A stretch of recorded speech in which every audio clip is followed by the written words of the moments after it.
678 কোটি টাকা money laundering চোরাচালানের মাধ্যমে স্বর্ণ ও হীরা সংগ্রহ করে দেশের আর্থিক ব্যবস্থার বিরুদ্ধে এক বড় কেলেঙ্কারি সামনে এসেছে। দিলীপ কুমার আগারওয়ালার ডায়মন্ড ওয়ার্ল্ডের বিরুদ্ধে মামলা রুজু করেছে সিআইডি।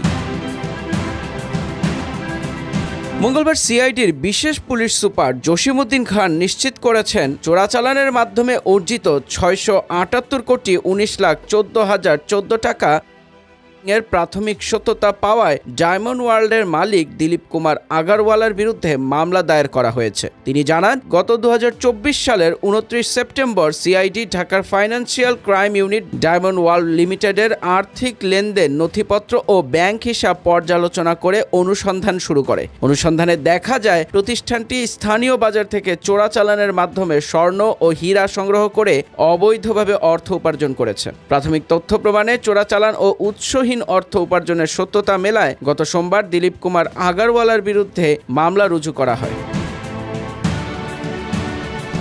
সিআইডির মুখপাত্র জানান, 2006 সালের 6 সেপ্টেম্বর থেকে 2024 সালের 8 ফেব্রুয়ারি পর্যন্ত প্রতিষ্ঠানটি বিদেশ থেকে বৈধ এলসির মাধ্যমে 38,47,48,011 টাকা 52 পয়সার স্বর্ণবার, অলংকার ও লুজ ডায়মন্ড আমদানি করেছে। তবে একই সময়ে স্থানীয় বাজার থেকে বা বিনিময় পদ্ধতিতে সংগ্রহ করা 678 কোটি টাকার স্বর্ণ ও হীরা বৈধ কাগজপত্র ছাড়া সংগ্রহ করা হয়েছে। ডায়মন্ড ওয়ার্ল্ড ও ডায়মন্ড ওয়ার্ল্ড লিমিটেডের বিরুদ্ধে গুলশান থানায় দায়ের করা মামলার তদন্ত সিআইডির তফসিলভুক্ত ফাইন্যান্সিয়াল ক্রাইম ইউনিট পরিচালনা করবে। তদন্তে প্রয়োজনীয় নথি, ব্যাংক লেনদেন এবং সংশ্লিষ্ট ব্যক্তিদের তথ্য যাচাই করে আইন অনুযায়ী ব্যবস্থা গ্রহণ করা হবে।